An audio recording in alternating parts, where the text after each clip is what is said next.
The word pau comes from the Portuguese word for bread, which kind of gives you a clue as to the origin story of where this came to India from. This is legendary only in street food. Rarely do you find this in homes in India, and that's why this particular dish to me is so exciting, because it marries Mumbai culture, Parsi culture, and sort of street food culture.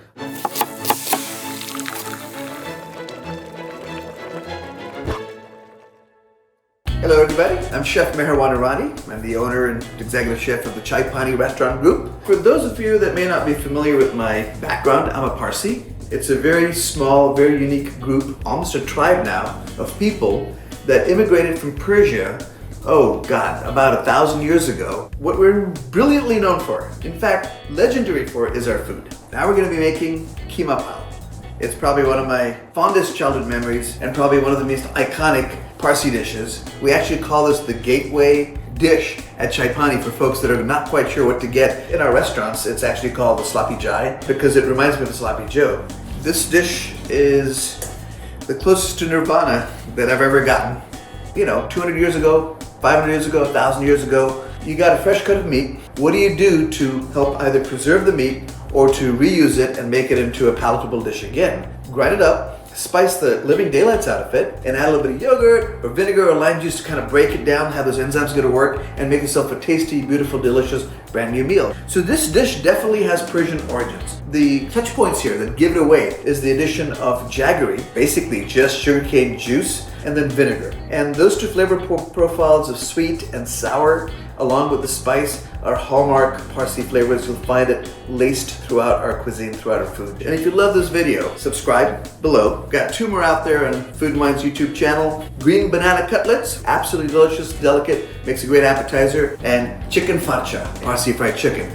All right, let's dive into making ourselves some Kheema Pav. Well, the number 1 ingredient for Kheema Pav is the ground lamb. The ground lamb has just that perfect amount of fattiness. And we've got onions. I use red onions and white onions interchangeably based on the kind of dish I'm making. If I'm making something that I want soft and delicate like that Parsi cutlet in the other video, then for that I want white onions. But if I want something that's a little bit zesty and zingy, I'm going to use red onions. And I got a fairly small dice in them. I've got some ginger, I've got some green chilies, and I've even got something called ginger garlic paste. But most importantly, every Indian kitchen has a dabba like this. A dabba is the word for box, even though it's a circular tin. And in there are the spices that are most commonly used. So if you're in central India, which is where I grew up in, you'd most likely find coriander, cumin seed, this is Kashmiri chili powder, that's turmeric, garam masala, mustard seeds, and dhana jeera. And that dhana jeera is something every Parsi household has, and we're going to talk about that in a second.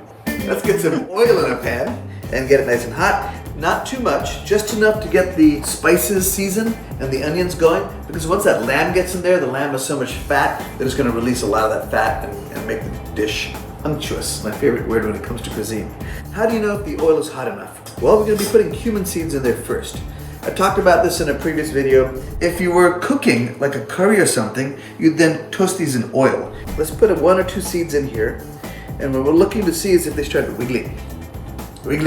As soon as you put a couple of seeds in and they start wiggling, you know the pan's hot enough, and you know the oil is hot enough, in which case you're going to turn the heat down to a medium so that the spices don't burn when you put them in there. So we're going to put a heaping teaspoon of cumin seeds in the oil, and you can see them starting to sizzle.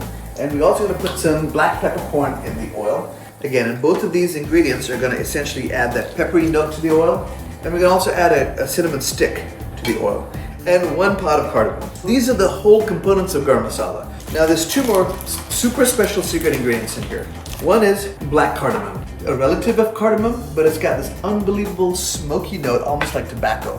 And what that does is give this beautiful smoky flavor to the keema. If you don't have it, don't worry about it. This is like an extra.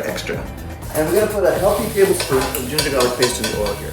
This stuff is gold. It's equal parts ginger and equal parts garlic pureed together, end of story.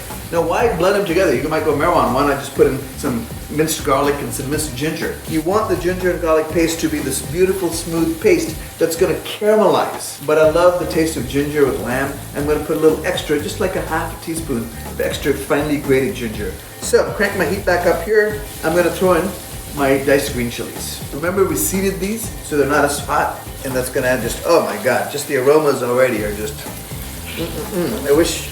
weren't they supposed to have invented smell-o-vision by now? What the hell happened? And you can see the fond that's forming on the bottom of the pan from the ginger.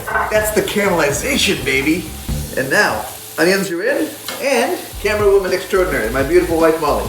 Tell me, what do I keep saying we gotta put in when we cook some onions? Salt! Yes! She got it, salt. We're gonna put some salt here. The salt helps pull the water out of the onions, get a quicker evaporation action, and that way you get the onions caramelizing deeper. Also, separate from that, I just like seasoning as I go. It's not like salt's a flavor, it's a flavor activator. My favorite flavor activator. So all Indian curries, gravies, sauces start with browning the onions. It's one of the fundamentals. Browning your onions and caramelizing them brings out the sweetness, creates the depth of flavor, and essentially then becomes the base for whatever else you add to the dish. This is the part, my friends, that takes patience. And you gotta work your heat like a DJ. Turn it down when you think things are cooking a little too fast. Turn it up when it looks like you're losing some of the heat. Start learning how to feel it. I mean, this to me, if you're looking at this, it's kind of like an Indian mirepoix.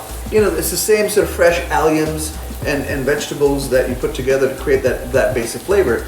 You know, we just in India like to cook it down to where we have this beautiful sort of glazed, caramelized pot of food. Okay, we're about 70% of the way there. So if you're still seeing pink, it's still not done. You shouldn't be seeing any pink, you should just be basically seeing brown, other than me, brown in the pan.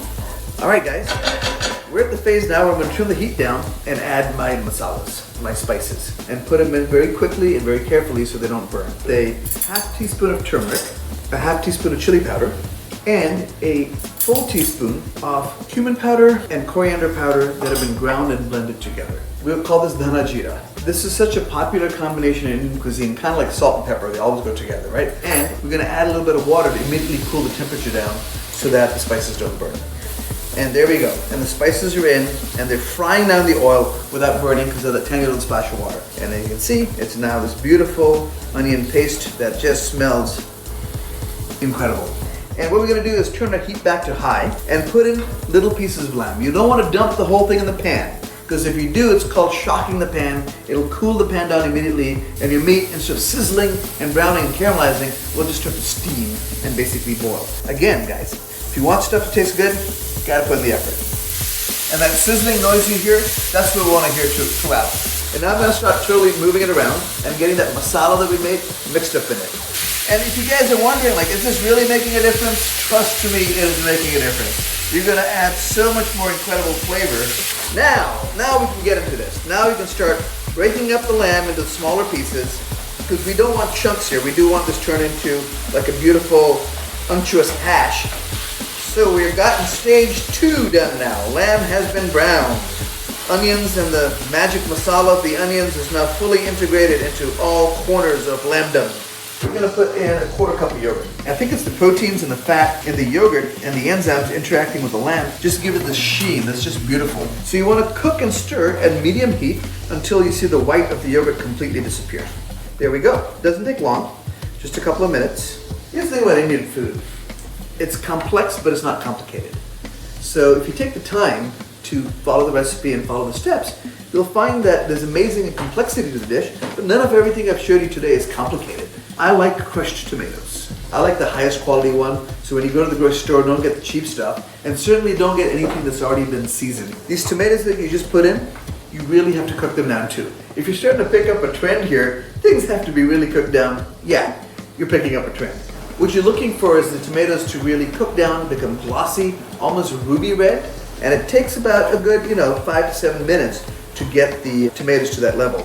So if you're gonna go through all this trouble of making this dish, I like to make a double batch or triple batch and then stick some in the freezer. That way I've got keema whenever I need it by just microwaving it or throwing it in a saucepan. So I've got rice wine vinegar, which is fine, because that little bit of sweetness that rice wine vinegar has is perfect for this dish.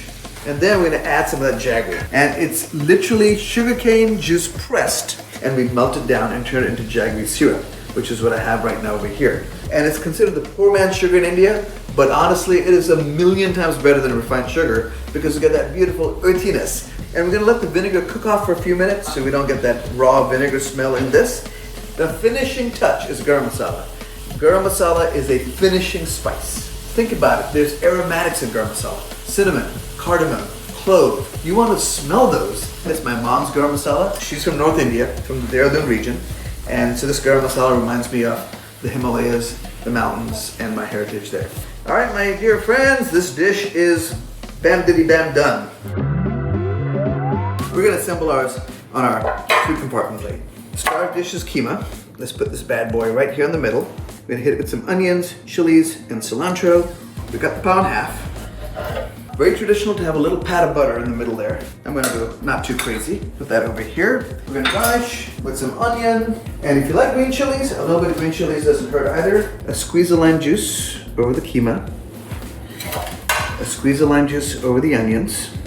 And if you have it, a pinch of chaat masala. This is what gives Indian street food its zing. I call it the fish sauce of Indian food. It's got that same funk that fish sauce has, but that same incredible mouthfeel that fish sauce has. And last but not least, we love, love, love our cilantro. And there you have it. So this is the classic version, like you'd find in any Irani cafe or any Indian home. But if you want the more Meherwan Irani, living in the South approach, I also created the Sloppy Joe. So all what I've got in the bottom is Maggi ketchup. I piled up the keema on top of that, and then put some cilantro and some green chilies and some onions on top, and then drizzle a little bit of green chutney. Which one should I try first? The classic or the modern? Let's go for this guy. Oh, baby, baby.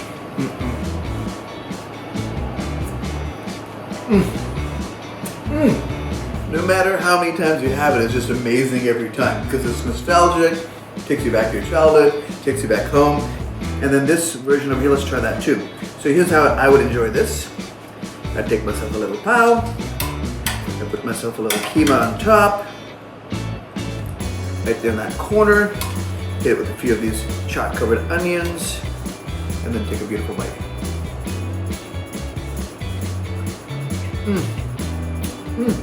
This one has more of that lamb taste to it, along with the onions, kind of fresh and vibrant and herbaceous. And this tastes like the best sloppy joe you've ever had in your life.